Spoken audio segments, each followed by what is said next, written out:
Hey, Sub-Furies! Oh, gosh, my hair. One moment, please. That looks relatively less mad scientist-y, right? Welcome to episode 2 of the Dragon Tournament. In one corner, we have the Boneknapper, the once legendary dragon that wears a skeleton for its armour. And in the other, we have the Armourwing, a dragon that literally welds a suit of armour to its skin to protect itself. Two dragons with unique methods of defence, yet both powerful enough to take on entire packs of dragons just by themselves. So who would win? But before we get onto that, last episode, you guys voted on who would win between a Catastrophic Quaken and the Rumblehorn. Well, by a score of 216 to 203, the Catastrophic Quaken took it out, and the Rumblehorn came in close second. Let's get started. So where are the Boneknapper and the Armourwing fighting? It's easy to see that an environment they fight in could easily give one dragon a huge advantage over the other. We find the Boneknapper in cold, rocky, isolated places with cloudy skies, while we find the Armourwing in warmer, foresty, more Burkean environments. So how would these two meet? Well, they're both endlessly searching for bones or metal to add to their armour. So imagine that they meet on a battlefield after a battle is done, where there's lots of skeletons and swords and shields for them to scavenge. Now the Boneknapper and Armourwing are both mystery class dragons, so Hiccup and the others don't really know that much about them. What we do know is that other dragons don't tend to be that comfortable around the Boneknapper, which is fair because the last time I wore skeletons for clothes, it put a bit of a damper on my social life. Maybe Boneknappers are just the emos of dragons. And the Armourwing tends to prefer to live in isolation, probably given how vulnerable they can be if they lose their armour. Now we see in Race to the Edge that neither of these dragons are particularly trusting of others, and it's because of this that they probably adapt kind of a flame first, ask questions later kind of approach. Yet the Boneknapper is legendary for a reason. Only Gobber had ever really seen one for years, and though we don't know if all of what he said was true, in all of his stories, the Boneknapper ambushed their prey. And with an 8 in stealth to the Armourwing's 1, it would be far better at hiding. It even managed to get within a few feet of Hiccup and the others before any of them noticed it was even there. When the Armourwing is looking across the battlefield for metal to add to its armour, the Boneknapper will ambush it from the sky, diving down just like we see it described in all of Gobber's tales. Because of this, I award the Boneknapper the advantage of a surprise attack. Now, while the Armourwing prefers to use long-range fire blasts to attack, the Boneknapper prefers close combat. Roughly the same size at about 21 meters, 70 feet for you heathens, and both strong enough to carry entire suits of armor of either bone or metal on them, the Boneknapper would try and pin down the Armourwing.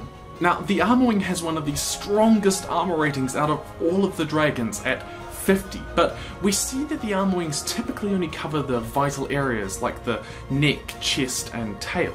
Vulnerable areas are still exposed. Now, while the Boneknapper's jaw strength is only 4 and it's outmatched in its attack with the Armourwing's 12 to its 7, if it managed to land a deadly strike in that initial attack and ambush, it could end the battle pretty quickly. But the Armourwing is smart with its fire blasts. Though their firepower is pretty even at 10 to the Armourwing and 9 to the Boneknapper, we do see that the Armourwing's fire can temporarily nearly blind a dragon in a fight.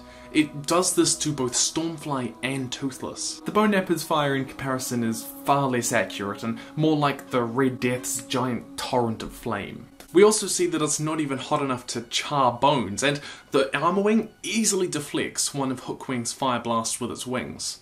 Now, the Armourwing might only have a shot limit of 4 to the Boneknapper's 6, but that's plenty enough to get one shot off to disorient its foe and leave it temporarily blinded. If it's accurate to hit both Stormfly and Toothless directly in the eye, then it'll easily get the Boneknapper.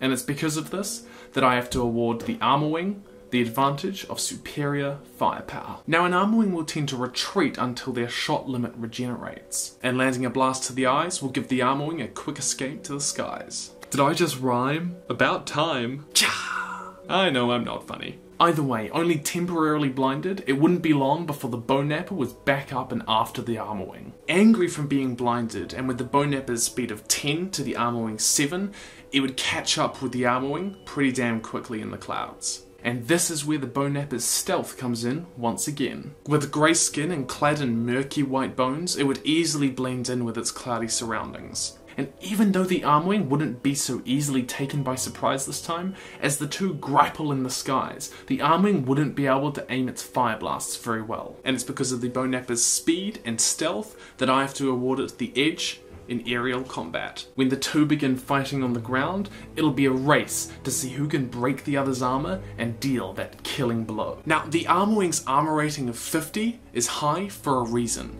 It can withstand fire of almost any temperature, and with its naturally magnetic body, it makes it extremely difficult to remove any of the metal. This is unlike the skeleton armor of the Boneknapper, which, while giving it an armor rating of 18, is far more breakable and looser given how much we hear it rattle. With a jaw strength of 11 and an attack of 12, the Armourwing would be able to break through the skeleton armor of the Boneknapper and try for that killing blow. It's because of this that I award the Armourwing the advantage in close combat and ground combat. But there is one last factor to consider. Though we only see it once, the Boneknapper's thunderous roar is mentioned specifically in that it could melt the flesh off others. While we see that that isn't so true, we do see that it is unusually deafening for those around it. It even seems to send out these shockwaves of some kind. We don't know how it could be used if a Boneknapper was really trying to harm its opponents. I mean, you should hear it.